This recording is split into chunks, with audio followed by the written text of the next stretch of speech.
वसुदेव एकमात्र स्वामी सखा हमारे, एकमात्र स्वामी सखा हमारे,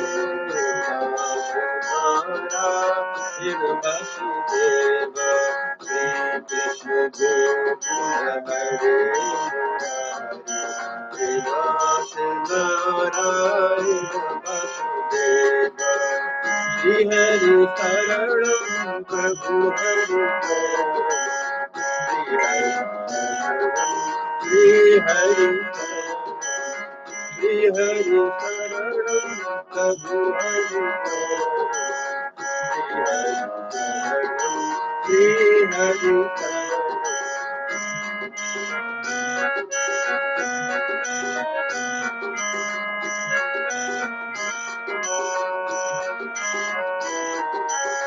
श्री हरि शरणं श्री हरि शरणं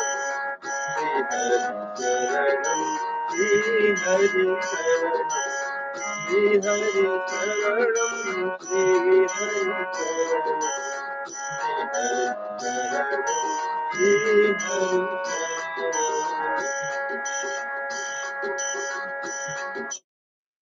जय श्री हरि जय श्री कृष्ण सबैलाई स्वागत छ यहाँहरूलाई वेलकम धन्यवाद यहाँहरू मेरो लाइभमा आइदिनु भएको छ त्यसको लागि धेरै धेरै धन्यवाद साथीहरू अब म 10-15 मिनेट 10 मिनेट जति म यो श्रीमद् भागवतलाई अगाडि बढाउँछु सरी हरिवंश पुराणलाई त्यसपछि मात्र म यहाँहरूसँग चाहिँ समय हुनेछु कल तक हमने श्रवण किया था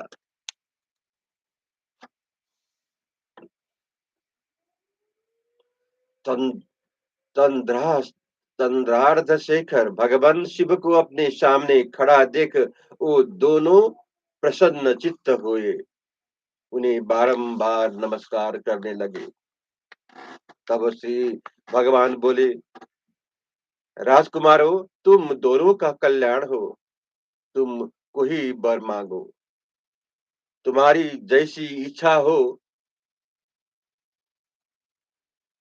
वह पूर्ण हो राजन यह सुनकर वो दोनों बोले भगवान यदि आप प्रसन्न है तो हम आपकी कृपा से देवताओं और असुरों के मुख्य मुख्य सेनापतियों यक्षों गंधर्वों और दानवों के लिए भी अजय हो जाए सर्वात्मन यही हम दोनों का पहला वर है विरूपाक्ष हमारा दूसरा वर यह है कि हमारे पास सभी भयंकर असुरों का संग्रह हो महेश्वर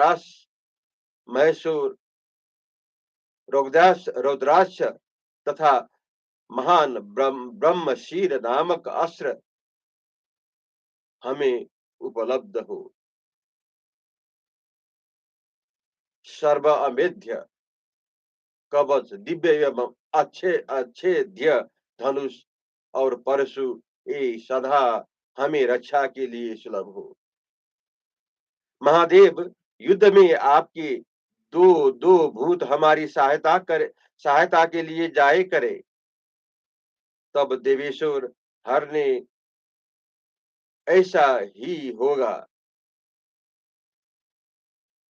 यह कहकर अपने दो पार्षद भृंगी और रीति से तथा कुंडोदर एवं समस्त प्राणियों के हित में तत्पर रहने वाला विरूपाक्ष से कहा तुम दोनों दो दो करके दो भूतेश्वर हो तुम युद्ध के अवसर पर सदा घोर से घोर संग्राम में इन दोनों बलशाली वीरों की सहायता के लिए अवश्य पहुंच जाना ऐसा कहकर भगवान सर्व वही अंतर्ध्यान हो गए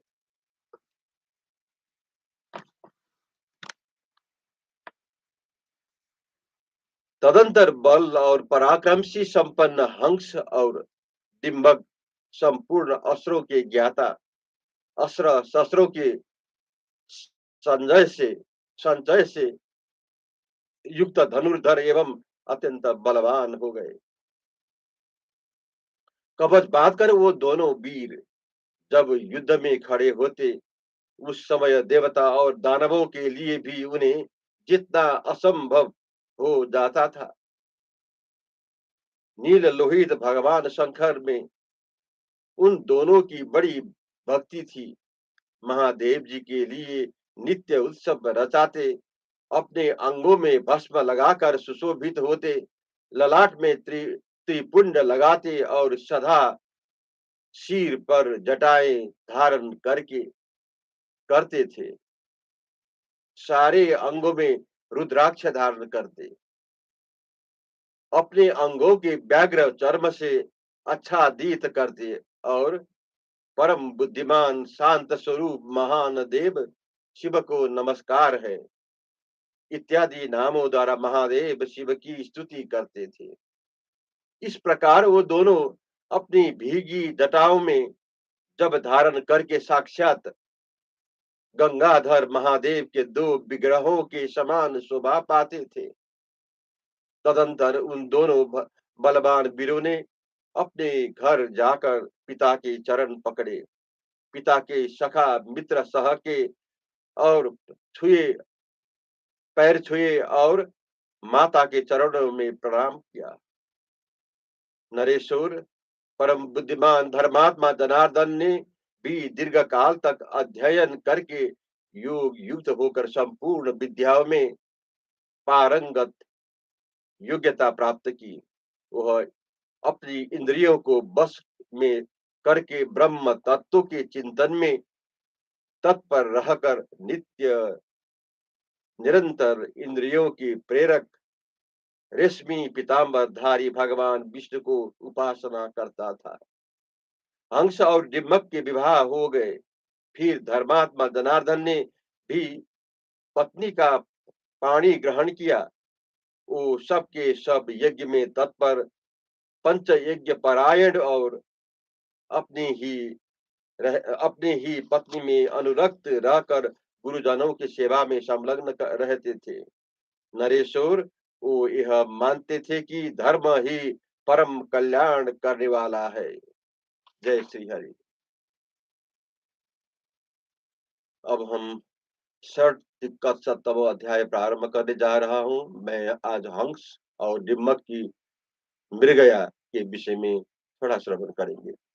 वैशंपायन जी कहते हैं, जन्मेजय तदंतर किसी समय वो दोनों वीर हंस और डिम्बक जनार्दन को साथ ले रथ, हाथी और अश्वों द्वारा शिकार खेलने के लिए गए।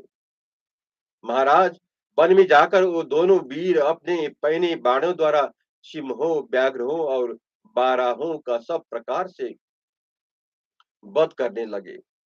नरेश्वर सर्पों तथा अन्य हिंसक पशुओं का कुत्तों के साथ रहकर उन दोनों भाइयों ने वध किया। नृपश्रेष्ठ, उस समय शिकार खेलते हुए इधर उधर दौड़ने वाले क्षत्रियों और व्याधियों का यह महान शब्द शब्द सब ओर सुनाई देता था। यह बड़े बड़े नेत्रों वाला विशाल बराह आ रहा है। यह सिंह जा रहा है, इसे बाण द्वारा काट डालो। यह दूसरा भैंसा जा रहा है, इसके सिंग में सर्प गूंथ गया है। ये मृग अपने बच्चों के साथ बाघ का अनुभव करते हुए भाग रहे थे, बाधा का अनुभव करते हुए भाग रहे थे।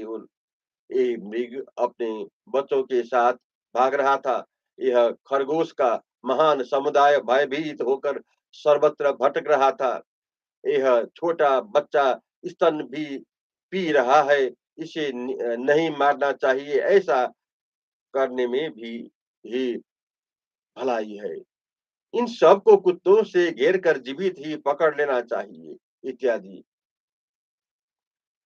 नृपश्रेष्ठ, वीर हंस और डिम्मक दोपहर होते होते बहुत से हिंसक पशुओं, व्याघ्रों और सिंहों को मारकर अधिक श्रम के कारण थक गए। महाराज, वो दोनों बोले, अब शिकार बंद किया जाए, हमें थकावट हो रही है। यूं कहकर वो पुष्कर सरोवर की ओर चल गए। सरोवर के तट पर आकर वो दोनों परिश्रम के कारण वहां सुखपूर्वक बैठ गए। वह स्थान मुनियों और सिद्धियों से सेवित था तथा उस सदल प्रदेश में मंद मंद वायु इस प्रकार चल रही थी, मानो व्यंजन डुला रहा है। तदंतर परिश्रम के थके हुए सब लोग उस सरोवर में स्नान करके भूख से पीड़ित हुए की भांति बसीड और कमलगट्टा खाने लगे। जनार्दन सहित हंस और डिम्बक भी उस सरोवर के किसी तट का आश्रय लेकर अपना परिश्रम दूर करके बैठ गए। सरोवर के तट पर विश्राम लेकर वो दोनों नरेश वहां सुखपूर्वक बैठे ही थे कि उसी समय प्रधान प्रधान मुनियों द्वारा उच्चारित उत्तम वाणी सुनाई देने लगी। उन राजाओं के उन राजकुमारों ने मध्य नींद सवन के समय सबके साथ सशोर वेद पाठ हुआ सुना। उस समय उन वेद ध्वनि को सुनकर वो दोनों नरेश बड़े प्रसन्न हुए और मुनियों द्वारा किए गए उस यज्ञ को देखने की इच्छा करने लगे। महाराज तदंतर मृगों सहित उस सारी सेना को वहीं ठहराकर स्वयं दो बड़े बड़े धनुष और बाण लेकर जनार्दन सहित वो दोनों वीर हंस और डिम्बक पैदल ही उन महर्षि कश्यप के आश्रम में गए, जो जप और होम में तत्पर रहने वाला मुनियों के साथ वैष्णव सत्र का अनुष्ठान कर रहे थे। जय श्री हरि, जय श्री कृष्ण।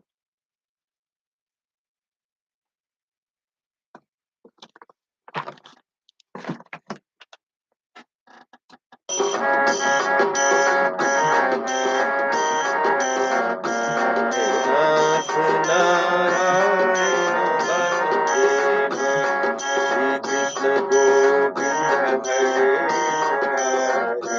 हे नाथ नारायण वासुदेव, श्री हरि शरणं प्रभु हरि शरणं, श्री हरि शरणं, श्री हरि शरणं, श्री हरि शरणं प्रभु हरि शरणं, श्री हरि शरणं, श्री हरि शरणं।